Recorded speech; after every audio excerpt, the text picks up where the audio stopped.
Welcome everybody to Crear, Résister, Transform, a festival for feminist movements. We are delighted to have you participate in this event.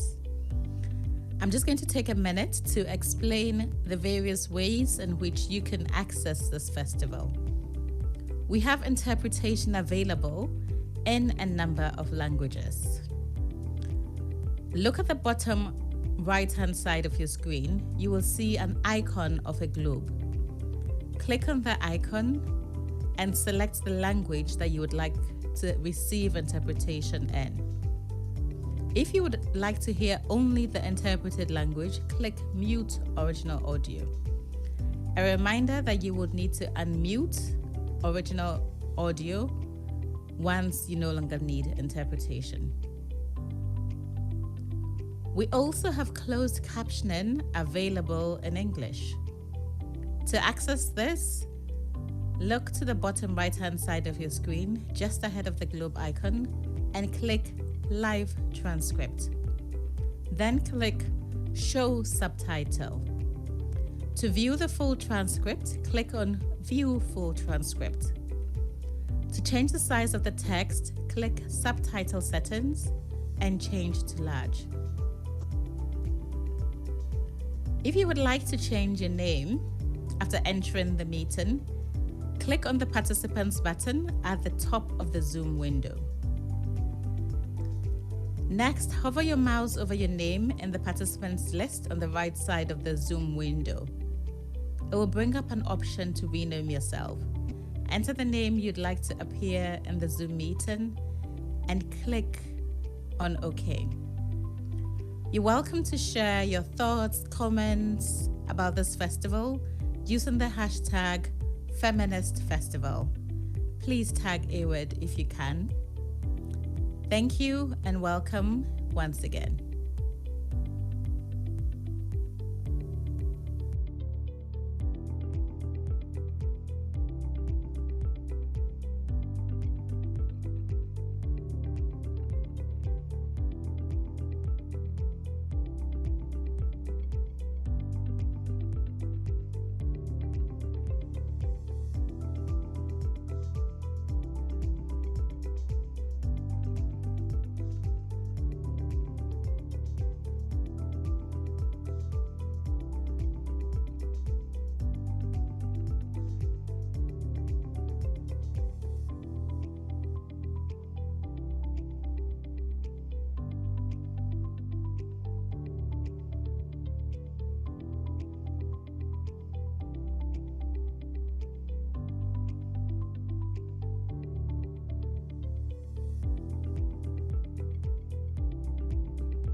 Hello and welcome to our conversation on feminist solidarity across borders, Palestine, Myanmar, and beyond. In March 2021, AUD held a Facebook Live on the civil disobedience movement in Myanmar. And in May, we held another conversation about what's happening in Palestine, possibilities for feminist solidarity. Through this conversation today, we will spotlight the realities in Palestine and Myanmar by exploring what's happening now that the international media attention has made. We are joined by feminist activists from Palestine and Myanmar to discuss what solidarity across region looks like and what actions can be taken by feminists. We will be joined by Sandie Hanna and Areen Hawari from Palestine and Tin Nyo and Nandar from Myanmar. I actually would like to start this conversation by grounding ourselves in current moment. As I mentioned, we had 2 Facebook Lives, and we discussed what was the ongoing situation in Myanmar and Palestine. My question to speakers is, since then, what has changed in the communities you are most connected to? And also, if you could present yourselves and the organizations you come from, that would be really amazing. I am gonna invite Sandie to please introduce yourself and tell us what are your observations about the current situation in Palestine, and particularly in the communities you come from. Over to you, Sandie. Thank you, Nino. It's really nice to share space with you again since May. It's been a long time. My name is Sandie Hanna. I'm based in the West Bank in Ramallah. I'm an anti-imperial activist, part of the regional network of Karama for women's rights, and also working with Purposeful as programs officer for their With and for Girls Fund, which is the first Africa-rooted feminist organization resourcing girls across the globe. I don't think much has happened in terms of difference since we last spoke in May to what we are experiencing in Palestine. I think it's only natural that as long as the Zionist project remains intact, that the settler colonial practices would only continue to aggravate and increase in terms of magnitude and cruelty. And to that extent, I think that if you ask me now what has been happening since May, or actually the year before or the year earlier, it would be the same answer. So I could take probably an hour or two just telling you about collective punishment in terms of what's been happening in Gaza, in the blockade, and the inhuman conditions for people living there.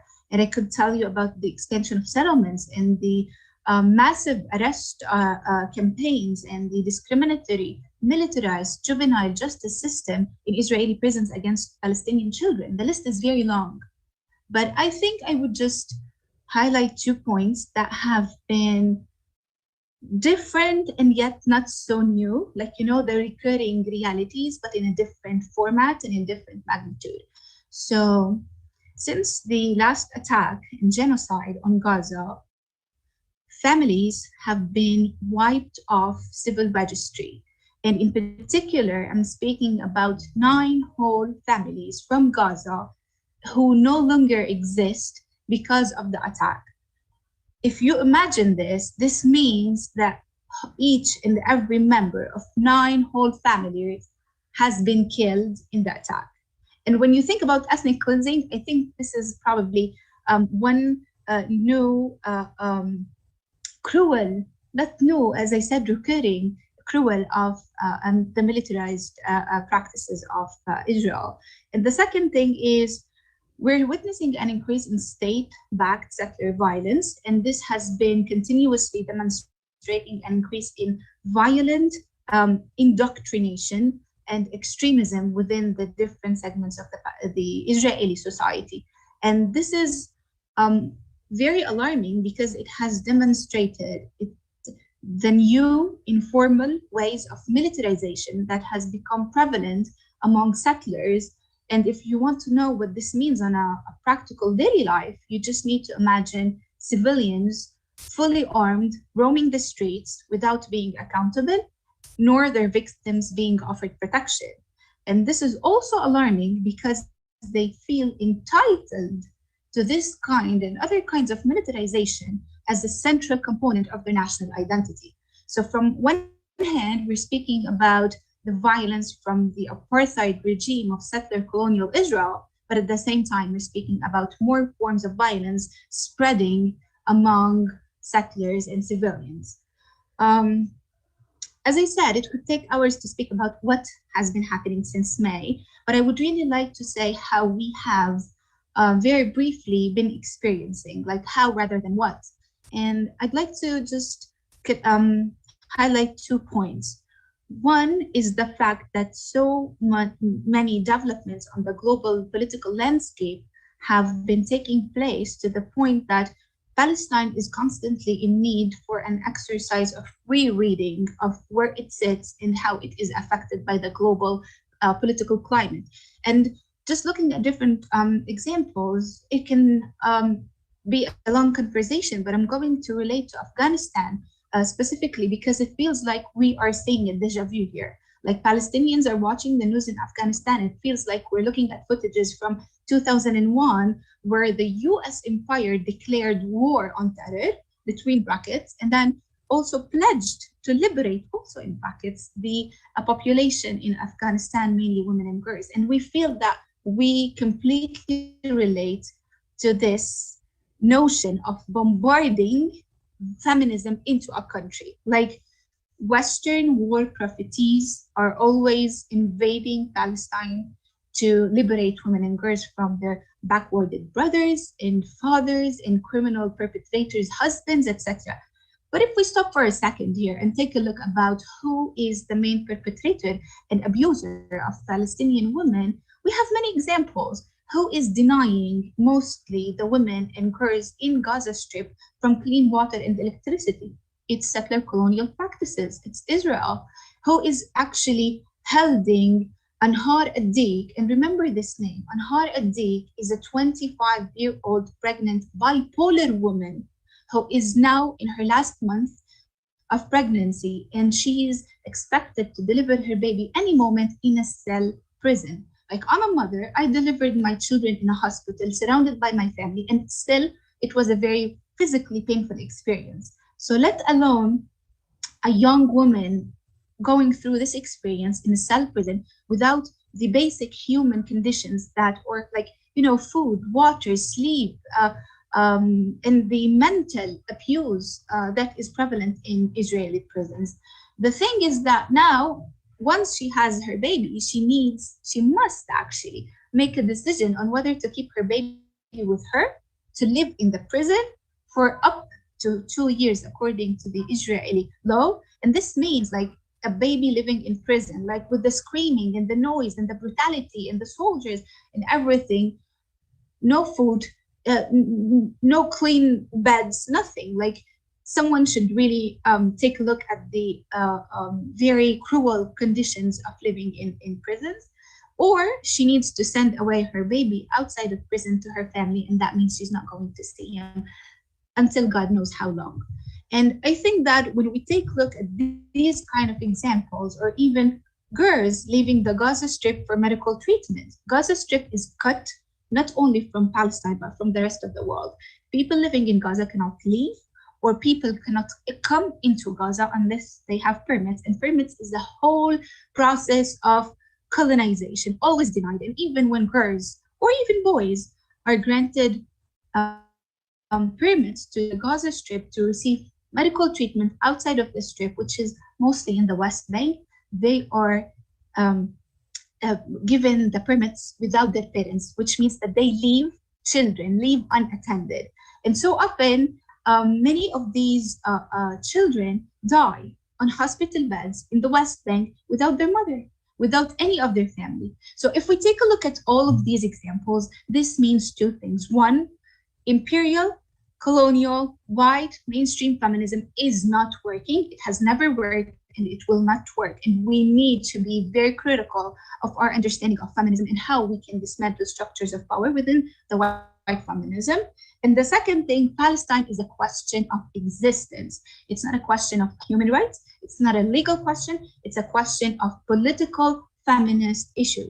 But at the same time, I'd like to highlight one prospect of hope to our resistance. I think one of the main things that we have been able to witness throughout the past few months is an increase in organizing and mobilizing among young Palestinians, just uniting from different parts of historical Palestine. And that has been amazingly powerful, amazingly beautiful. And if it says anything, it does say that the whole process that Israel is trying to continue to make us internalize oppression has been in vain. Like, we do not internalize oppression. We are in a process of liberating the mind. And this is the first part of liberation. When you liberate your mind that your perpetrator, your oppressor is not more powerful, is not more civilized, is not anything that you cannot conquer, that's your first step towards liberation. And it was very beautifully demonstrated recently. The last thing is also in this relevance, we have witnessed different narratives and different attempts from colonial practices to disconnect us from our land and our identity, our heritage and culture. And I think that when we best speak about not really killing our culture, we're talking about assimilation of culture, or even recognition of our identity within a colonial framework. And we have also been vigilant towards these attempts, and we have been always uniting and mobilizing to stand against it, because it is as threatening as weapons, like the continuous attempts to kill our identity. Because if this happens, this would mean that in few more years we would no longer exist on the map, So this is as importantly threatening and dangerous as any weapon and tank in our streets. And I think I'm so happy to continue this conversation moving forward. Thank you, Nina, for the question. Thank you so much, Sandie. This is very powerful. Thank you. I would actually ask Areen if you please can step in, introduce yourself, and tell us your reflections and observations. Thank you. Yes, first, thank you very much, Sandie. I would continue and agree with everything you just said. My name is Areen Hawari. I am from Nazareth. I'm a political and feminist activist. In my job, I work as the director of the Gender Studies program at Mad Al-Karmel, Arab Research Center in Haifa. And I think, as Sandie said, we are facing a settler colonial project in all over Palestine, historic Palestine. It has a different manifestations with the different strategies, laws, but it's the same structure of oppression.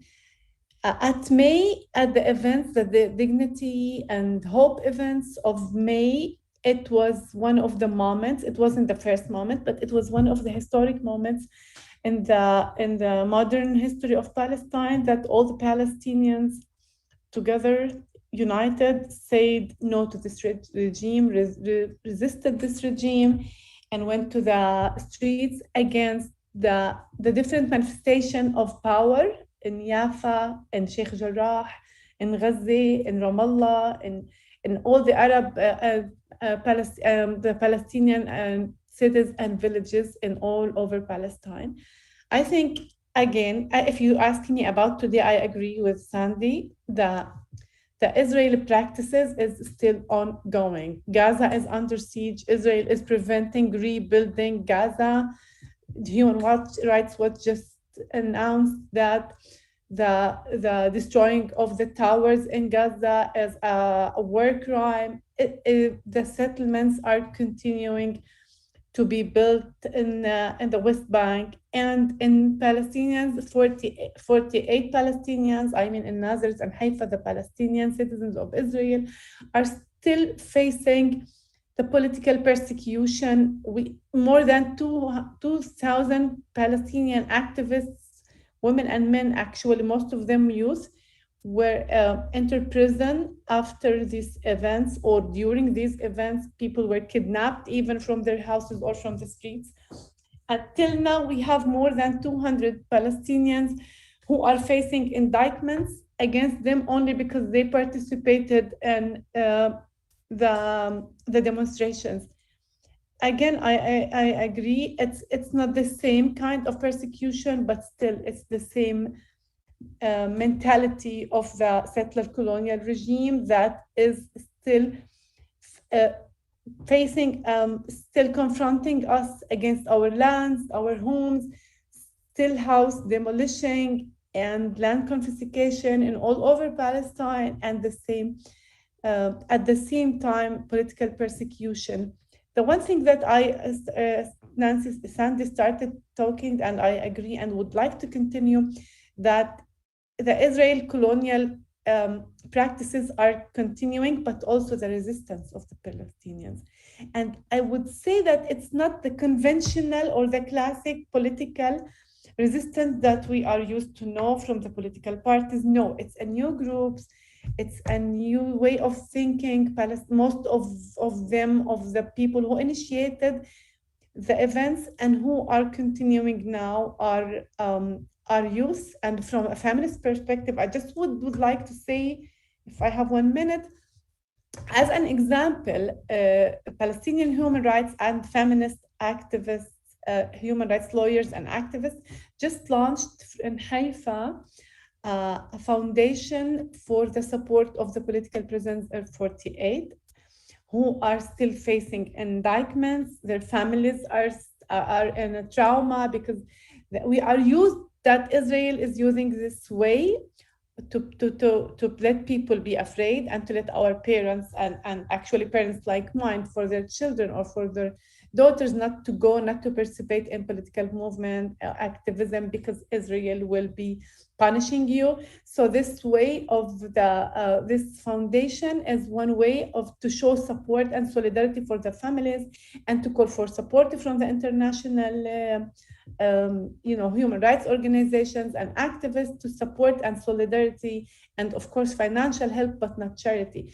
So it's one of the examples. Other examples we can talk, of course, about feminist movements who is continuing to work in all historic Palestine against the intersectional oppression, but we can talk about it later. Thank you. Thank you so much. I would invite Tin to reflect and give us her perspective on current situation in Myanmar. Thank you. Thank you so much for IWIT for organizing this event and together with our Palestinian sisters here. My name is Tin Nyo. I'm working for Burmese Women Union, and I have been involved with this women rights movement for more than 20 years. And then my organization has been working for advancing women's rights and also gender equality and anti-militarization in the country for more than 26 years. But still, as I kept saying, that the history repeat again and again, and we are now back to a complete, absolute totalitarian and also like a militarization, another militarization. So from last March, I will have to say that as the same with Sandie, in terms of the good side, nothing has improved. But in terms of the bad side, everything is increasing, right? In terms of the security of the people, and also when we talk about security, not just the personal security, but also food security, and also many other securities are really in danger right now. So that like my most worry for the country is because they are facing, one is with the militarization, a very cruel, inhuman militarization, and on the other side is COVID-19. Is the third wave, the fourth wave, we don't know anymore because like there is no operational government in the country to take care of the cases of the COVID-19. So that until last month, in each day, the main city, Yangon alone, more than 1,000 people dying because of the COVID-19. And then, so if we have to combine all different parts of the country, the number will be really uncountable. And then people continue to, infected with COVID-19, and that they have to cure themselves. We have to cheer. We have to, help each other. So that is the lives of the Burmese people after the military coup taking place in the 1st of February.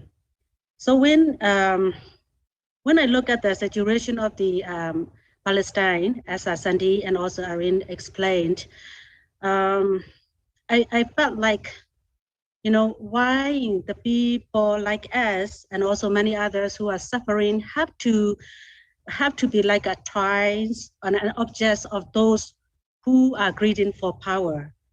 Who always why they always like to control our lives and then, enjoying out of excessive killing, human rights violations, raping women, and also putting people in prison and then let them live there really inhuman. It's why they like to do it. But I think people like to enjoy, the power, and that they try to use those power with insanity, not just the benefit of the globe or the country or the communities like that. And then why we are very concerned about the Palestine, but Afghanistan come back again, after 20 years of having some kind of free space, but now they are returned back to the hands of the Taliban, where women are going to live completely cover the whole bodies and not able to have educations or not able to work. So this is a very sad story, and I felt what kind of agreement these both men from US and from Taliban have that actually leave the people of the Afghanistan in this miserable situation. Of course, I know that the government of the Afghanistan itself may not have a strong preparation, even though they got help from the US. But we are not the experts, so that we may not be able to analyze the situation that well. But we are always looking at how much the people suffer, right? So I mean, the whole all those countries who are under the militarization, under the terrorist groups, face the same. So for women, that is worse, right? For women, it's now the fighting is going to be intensify in our country. In most part of the country is going to be intensified. So none of us will get a good result out of the fightings. But without actually, defending ourselves, our lands, and our lives, then we will be completely under the control of those terrorist military groups currently taking the country power. Yeah, so then people fight and people suffer.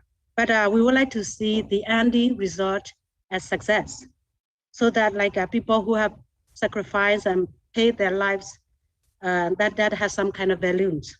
So that's why the people of Burma, although we are having two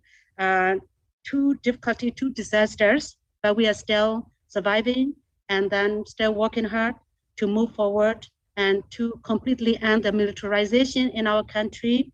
And we just wish that the other neighboring countries do not help, these power crazy people, this military council in the country, so that our women can be able to dream again for their future that had an equality, and also there is a respect in the community. We will be able to live with some kind of dignity. So that's what we are going to look for. But at the same time, we also kept saying that our fight for gender justice is we can never wait for the time. So we have to do at once, together with fighting the militarization, any other extremism, and also our gender justice issues. So we have to go together. Yeah, thank you. Thank you, Tintin. I would invite Nandar now to share, please. Thank you so much. Thank you, Nino, and thank you Awed, for having all of us here to have this difficult but also very important conversation, to continue the continuation of this important conversation. Again, my name is Nandar, as Nino already introduced earlier. I'm a feminist, I'm a storyteller. Currently, I am acting as an executive director at Purple Feminist Group, grassroots CSO. I want to just briefly mention about what has changed after the last discussion we had in March. Is that during that time I was in Rangoon, and the violence in Rangoon quickly escalated, and I decided to go back to my village where I thought would have some peace and less violence. But quickly I realized after arriving in Shan State in my village that I was wrong, because there was this continuation of ethnic armed conflict going on, and the situation was not different from what it was in Rangoon. So I realized that there's no security, like Martin Tin Nyo already mentioned, there's no security where whichever part of the country that you go, there's still violence, there's still killing, there's still abducting. All these things are still happening in all corners of the country. So I had to prioritize my security and my life, and I left the country. But currently, because of that reason, I'm going through this mental issue, like survival guilt, grieving over what we've been doing in our country. And I want to echo a lot of things that the earlier sisters already mentioned from Palestine and Myanmar, that in Myanmar specifically, the killings have been continuing now. From then and now, we have like over thousands of people dying, and more people are getting arrested, abducted, and beaten, tortured, taken away, and running, hiding. This continuation is like the continuation of finding a place to feel safe is such a struggle for many, many people in Myanmar, Palestine, Afghanistan. I can tell that. And I want to specifically go back and focus on my community where I grew up, Shan State, which I think is not really highlighted in mainstream media, and not many people get to hear or see what's happening there. As I mentioned earlier, the ethnic armed conflict is an ongoing conflict for like a decade now, and it has increases dramatically after the coup, because of the coup and the political crisis on a national level. It has given them a sort of like an opportunity to abuse their power on a local level even more. Now, even within the many rural areas, many people have been displaced. They have to run one village after another to feel safe, to feel alive, And on top of that, like Martin Tin Nyo already mentioned, because of the COVID, unlike in big cities, the vaccines are not getting in the rural areas. Like, for example, in my village, out of like thousands of people, there are only 300 people get vaccination. That's one problem. Healthcare system is really fucked up because of the coups as well, right? And but also ethnic armed conflict are also preventing those vaccination and the system to slow down even more. On top of that, because of the COVID, but also the political crisis, the transportation have been slowed down and cut off. So many people, many economic activities, such as even agriculture, have been slowed down and not being fully activated because of those transportation reason as well. And a lot of people, when they are having health issue, they're not able to go outside the village to get cured, because ethnic armed groups are guarding the whole village, demanding to the villagers to stay inside and not go outside. And if they leave the village, despite that, they are not allowed to come back. And specific, another even the reason that I said that ethnic armed conflict have been increasing, and the violence the violent tactic they use have been changed, is that recently, after March, around April, they started doing forced armed recruitment in many villages around us, including us. And a lot of young boys have to run away, hide, and some didn't get away, and they got arrested and have to join their armed group. But for many who run and hide, their parents were kidnapped and taken away from the family member. And they were released recently. My village have been recently released with a ransom, you know. So these kind of tactics are exactly used by even the military, and now ethnic armed organization are taking that as an example to make the good use out of this situation, and to do more violence, to abuse the people in the villages right now. And these news, I think, are not really highlighted or said in mainstream media. And I think this is also very damaging to the people itself. And the other thing that I also want to really highlight is that in these kind of area with such difficulty of being displaced, not getting enough vaccines and not having basic needs met, the funding doesn't also go there, you know. Like these funding that we've been giving for humanitarian purposes are always limited within the big city, and where the people are engaging with the international media. For the people who are in the rural area, we are the one who are helping each other. We are the one supporting each other. But if we don't have anything, how are we going to support each other? You know, I think these kind of rural, local issues are not being highlighted in the mainstream media is such a problematic thing. And I think it's a good thing that now we are here to talk and discuss about these things and find some common solution and on how we can deal with this situation. So yeah. Thank you so much.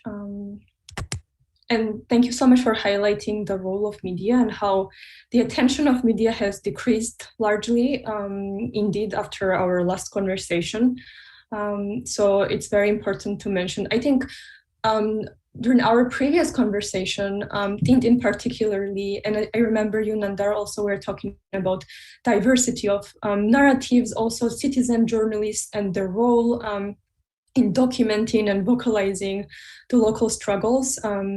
So yeah, definitely media has a huge role to play, unfortunately is failing largely to spotlight the importance and the narratives and the current moment of Palestine and Myanmar. So thank you for mentioning that. Actually, I have a question for all. And here I would also proudly refer to what Sandie had mentioned during our previous conversation, and there was quite some critique of the international aid and how the international communities have reacted to the ongoing situations in Myanmar and Palestine. So my question to you all is, what kind of support did you receive from international community, given the fact that media spotlight had decreased since, March and May?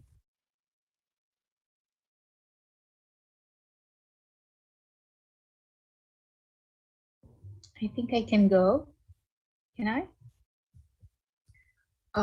I would honestly say that the best support we received since May, most specifically, came from the people.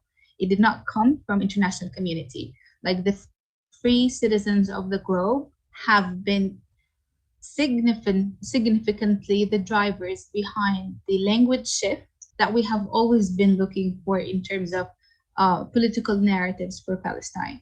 So for too long, Israel has been trying to, or actually has been using anti-Semitic as a synonym for anti-Zionist, and it has been accusing people and using this pretext to question anyone criticizing or criminalize anyone criticizing the brutal policies of apartheid and militarization of their state. And I think what happened is basically Israel has lost the battle for public opinion, and that was a huge gain to recenter the cause of Palestine as not a conflict between Israel and Palestine, because there's completely a power imbalance, but rather recognizing the Zionist project as an apartheid settler colonial project, just naming things the way that they actually are.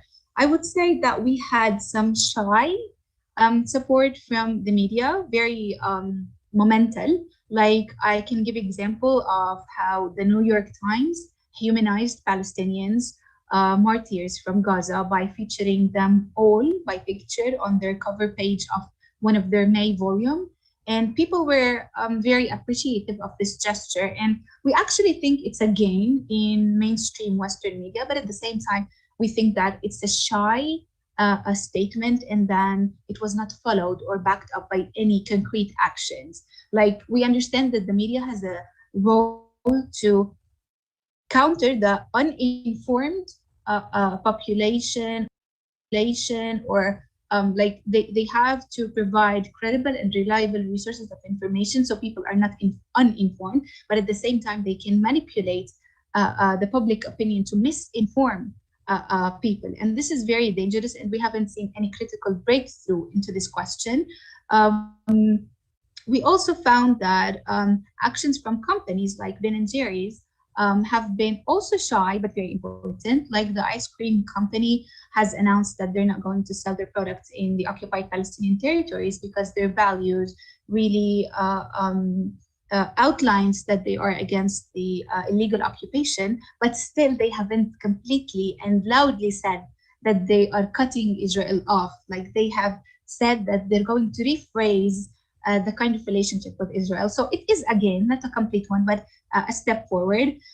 In terms of international community, like, you probably know my stance, very always disappointed and honestly not dependent in any way to the actions of the international community, because they come always late in time and very shy in terms of shallow statements. But we also understand the imperial order of the world, and we understand that people cannot and do not want to please or unplease the wrong people, So we understand the concept behind profit and the lucrative reality of the absence of law. But at the same time, so it's not that we're romanticizing the role of the international community, but we also need to hold them to account because, for example, the multilateral structure has been brought for the specific reason of maintaining world order and international justice and international security. And we feel that they have been so much leaving the oppressed people behind for the reasons we are well aware of. So if we're talking about multilateral community, I can tell you that, yes, there has been some gains for the feminist movements across the global south, Palestine included, but they have been very survival in their nature and very like any resolution coming from different parts of the UN are not always legally binding. So we're not really sure to which extent this whole structure and mechanism in the UN is really beneficial for the complete liberation of the Palestinian people. Like, nothing on the long run, nothing very directly vital to the political liberation of the people. And the last thing is about always the funding, the aid and development. Like, after the destruction of the Gaza Strip, people like governments and multilateral funds just feed money under emergency and humanitarian pretext right into the country. But the thing is that we need to figure out at some point that this colonial money, this colonial fund, centralized fund, need to shift towards decolonized and decentralized aspects. And we haven't seen any flexible funding being given to feminist movements, for example. We have always talked about the mental health. We have always talked about the trauma that people are going through and the role of women and the disproportionate impact of women. And the international community has always spoke about the disproportionate impact on women and girls, but we haven't had any specific flexible funding going to feminist movements or women rights organization, as a matter of fact. Yeah. Thank you, Sandie. I would just like to add something. First, I want to say that during the May events, I think it was very, very empowering to see demonstrations all over the world supporting and solidarity with Palestine. It was in more than 150 cities all over the world. In many cities, we had many demonstrations. Like, we felt that the image of the Palestinian issue, the Palestinian case, we regained this image, which during the years we felt the loss of it.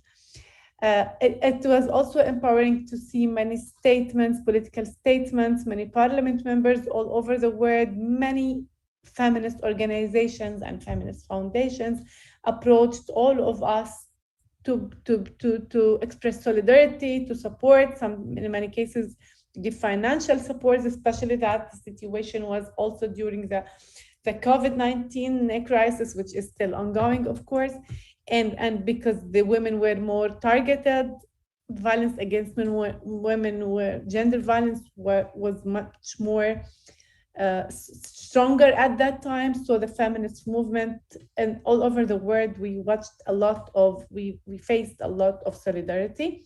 Of course, I don't know, I cannot say if it's mainstream of the world or if it's only alternative organizations, but if you open any TV, any media in the world, we saw a lot of solidarity. I think solidarity comes when you resist. Solidarity comes and becomes stronger when you are struggling and not when you are like in your homes. So it was because in all Palestine, in all historic Palestine, you can see demonstrations and you can see solidarity. It's also a time now that I think that the biggest enemy of the Palestinians and during the events was not mainly the Israeli, or was not only the Israeli authorities, but it was the Israeli media. The Israeli media, since we hear and we understand Hebrew very well, I mean Palestinians in Israel, we heard and still incitement every day against the Palestinians. I remember one of the media men, the known journalist in Israel in mainstream media, said to the man that he was interviewing, do you want us to make a Nakba again? Did you forget what happened in the Nakba? Something like this, a journalist can say and can incite against people and threatening and ethnic cleansing, and nothing happens. I just want to say that we cannot expect solidarity if our mainstream authorities are still not doing the role that they should do. I mean, as long as the Palestinian Authority is still politically oppressing the Palestinians. We just watched a huge imprisoning for Palestinian activists and intellectuals and leaders, and also a torture. Before 1 month, one of the Palestinian activists was tortured and died within the Palestinian prisons, not Israeli prisons. And also in 48 Palestinian citizens of Israel, most of us are facing and confronting this settler colonial regime. But among us, we can find one of the Palestinian political parties are part of the settler colonial government now, which are demolishing houses in Sheikh Jarrah and Silwan, and which also is making more settlements and siege on Gaza. We have Palestinians. Among them, we have two women, and the third woman will enter in 1 week. 3 women are part of a settler government, a government of Bennett, which is building more settlements and more siege on Gaza. I think we should, and we are, of course, also critical about these practices, not only the Israeli ones.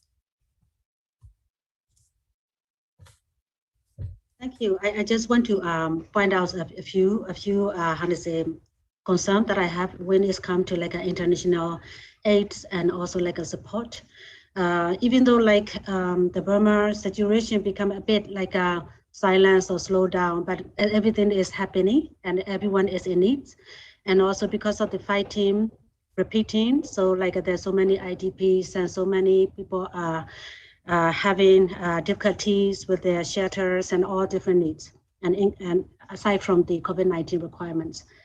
But I think like it is also quite difficult position for the national staff who are working at the INGO or UN aid organizations, because some of the INGO choose to stay like neutral or silence, because like these organizations are very, very keen to talk about human rights, democracy, and all different kind of human dignities and whatever it is. But when it's come to like the country war situation, where the authority, I mean, like the current authorities are using its powers and killing the people, but they become silenced. And then they always like are standing on their own, like a procedural, bureaucratic mechanism where they cannot provide like, aids easily to anyone who are in need.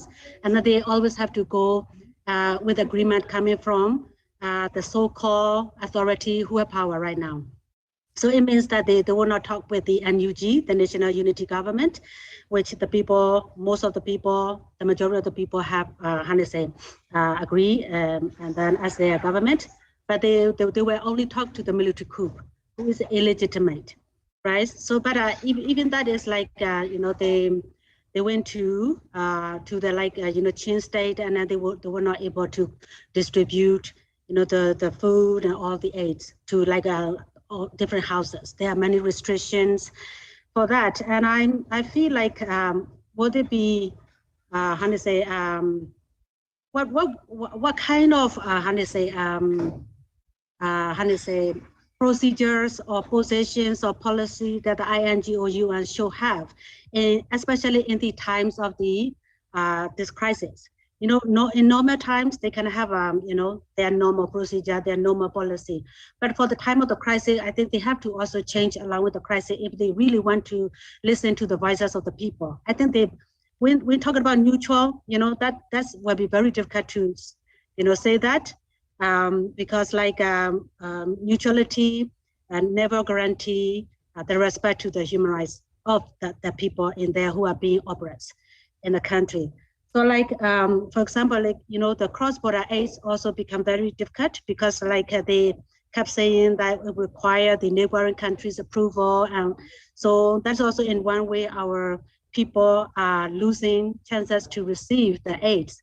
So that's also the problem. That's why I would like to suggest that, the international community and anyone who are providing aids to any country, those are suffering under the fighting or human rights violation, have to come up with some kind of emergency contingency mechanism to be able to help, because that is what they would like to do, right? So then they have to be really meant to help the people who are really in need. So that will really help the country's situation to be better. So that I would like to suggest to the international groups, and also like for the media also like when they have to be highlight more on the needs and the requirement and this kind of aspect to the international community, the decision makers. So, but I think for me maybe that also like depends on how well I get the news from different like groups. So for me it's not enough in highlighting the situation, the requirement, the needs of the people into the international media community, in media. So yeah, this is my suggestion. Thank you very much. This is super powerful, and thank you so much for your ideas and insights. I actually would like to ask a question about solidarity, because we all believe in the power of solidarity, but in practice, especially in context we come from, and it's all consuming, it takes so much time and energy. It's sometimes hard to find capacity to really connect with others in different realities that we are not necessarily coming from or connected to. So how can we still build these connections, and especially connections across borders and contexts? And also I'm really curious to listen to your ideas about what actually does the meaningful solidarity mean in practice? What kind of proactive steps and actions can feminists take to support ongoing struggles? I would ask maybe Nandar to step in and share your ideas. Yeah, like you said, it can be, I think, difficult in this situation for us to actively find a way to show solidarity, because all of us are mentally in a very low capacity with what's happening around us in our country and all these. But I think despite that, or even because of that, I think it's very important for us to remember that in order for us to get through this situation, we need each other. We need to hold each other hands with love, and just the support that I'm here for you can mean so much to so many people. So that's like a baseline of solidarity, to showing the support that, like, if something is happening that's against the human right in one country, it's very important for us, by a digital activism, by it calling someone in that country, or by it sending an email to someone saying that I condemn what's happening there, and I'm with you. I support the human right. Like, so that's like a baseline human thing that we can do. But I think on a larger scale, what we can do is, like, for example, to me, I think that despite what's happening in Myanmar, in our country, I think it's very important for us. This is something I couldn't really organize in my head initially for 2 months after the coup, but it's something that I have gradually developed to really actively choose to continue doing the work that I've been doing, because it's so easy to give up what we've been doing in the face of injustice, because we think there's really no hope. And we can't really make changes because this dictator, this patriarchal system will continue living in our life. And there's so many reasons for us to give up. But I think it's also important to remember that with the progress that feminist movement have made in Myanmar, in the world, there is hope, and there are changes that's happening in the history. There were changes made in history, so there can be changes made in the present as well. So I think it's very important to, despite what's happening around us, it's so important to find a common value and interest across the country, or even within the country, to continue doing the activities with the relevant context that's interest in the people of your country, or individual country, or the collaborated country. That's one thing. And I think the other thing is, like I mentioned earlier, about I have a journalist friend who is collaborating with Myanmar journalists to write about Myanmar story, because it's the Myanmar people who know best about the situation of Myanmar. If a white feminist coming up and like writing about these situation, it would look totally different. The narrative would be different. So it's very important to include the people of Myanmar to talk about the Myanmar situation. And so I think that could be one way to, like, collaborating to talk about those issues. Like, imagine if we are having this discussion, inviting other people from different countries to talk about Myanmar and Palestine. How funny would that look, and how uninformative that would look. So that is another thing. And the last thing that I also want to repeat, as the same as I did on March, is that to all the donors out there, I think it's very, very, very important that they design their funding system to be flexible, to have a flexibility in the room, so that in times like this crisis situation, when feminists need funding, they don't have to go through the painful procedures and time consumption to get the funding to do the work that they need to do immediately in that situation. So I think it's very important to take that responsibility as a donor, to try to come up with that kind of flexibility if we really mean to support and to show solidarity in this such difficult situation in respective country that we are discussing right now. So that would be my suggestion, and that would be my take on what solidarity would look like at this point. Thank you very much.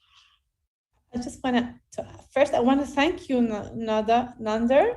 You're bringing up like very positive energies, and it's very empowering. And that's what I would like to suggest. I think it's very, very important to make panels like these. It's very empowering when you hear from the others, when you hear the other story, and when you hear the other context, and when you see how much these systems of power are working in very similar ways. It's the same systems of power, whether it's patriarchal, military, colonial one, and the resistance, a feminist way of resistance and feminist approach to these issues would help. I think it's very important that issues like Palestine, like Myanmar, like Black Lives Matters, like Me Too, like any other initiatives or calls for justice and for gender justice and national justice would be very important. I think the conference that AWID makes every year or every 2 years is such a wonderful way of letting people hear from others, from feminist approaches, feminist analysis and feminist activism. I think this is very important. I don't want to talk more because we don't have enough time, but it's very important for me. Thank you.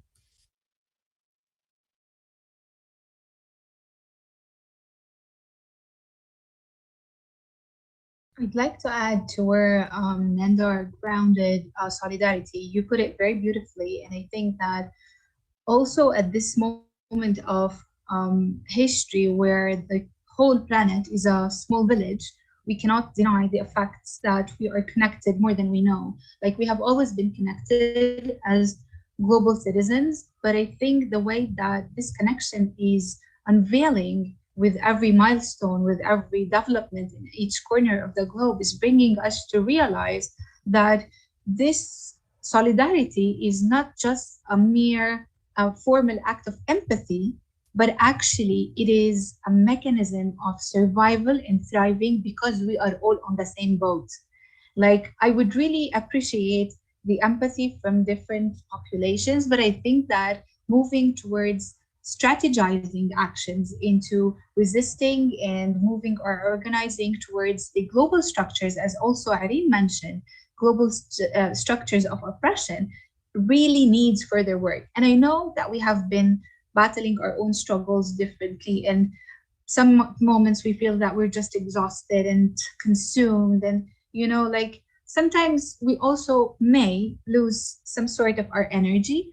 But I think we are in a moment where just giving up or taking a break is too luxurious. Like, we cannot afford this now. We need to keep going because continuity is practically vital within our processes of liberation. And although we are really tired, and this is completely understandable, but we need to see how we are connected. Just to give a very quick example, whatever is happening in Palestine, because I feel that Palestine, again, as I said at the beginning, is a compass for global peace, and whatever insecurity is happening to the region because of the conflict imposed in Palestine is really a threat to the whole world. And if you take a look at Israel as one of the most militarized states in the world, you would see that it is present in other regions of the globe, like Asia and the Pacific, for example, in either direct or indirect ways that is affecting populations and the security of these regions, and women and girls in particular. Like, if you take an example, India is the largest buyer of military equipment from Israel, and Israel is the second largest defense supplier to India after Russia. So if you take a look about how we are connected on a global, on a people level, or on structures of oppression level, I think we all need to understand that making sure these actions that we carry continue. Like, don't tire, don't bore, keep spreading information about cutting oxygen, if I may say, from the oppression structures. In the case of Palestine, for example, we can really impose sanctions on Israel. This is something that we have been asking for too long. Just take a political, if I may say, for activists to take a political decision to pressure the governments to impose military embargo on Israel, economic, academic sanctions. If you see anyone on your campus speaking about false narratives, please stop and correct them. If you see on Instagram a very delicious plate of hummus saying it is an Israeli recipe, please just leave a comment and say it's the culture in the of Palestine. The examples are too long. I'm taking too much time. I'm sorry. I'm gonna stop here. Thank you so much. I think like every sister has said so many things already. I agree with every point, which is so important. But I just want to say thanks, AWID, and also continue to request. I would like to request that maybe you continue to organize this kind of 2 countries, 3 countries exchange, dialogue, and also where we talk about different situations happening, so that the world will keep hearing what is happening in these countries. So I think this will be the best solidarities that we can do so far under this crisis situation. So thank you, Ewen. Thank you so much for sharing such wisdom and richness of your experiences and your very concrete ideas on how international community and feminists can support and express solidarity. And indeed, solidarity comes when you resist, and the resistance does change history, as you mentioned. So that is definitely the energy that keeps us going. So I would like to close on this rather positive note with this energy. And thank you very much for your time, for sharing, for caring, for being so connected to each other's struggles. And also thank you so much to all feminist activists who are listening to this conversation and are joining the festival. Thank you very much. And thank you all. On the last note, justice and freedom to both Palestine, Myanmar, and to every struggle in the world. And thank you so much for highlighting the context of Afghanistan. I think in the current moment, this is really important that we are having multiplicity of perspectives. Thank you, and well, see you soon.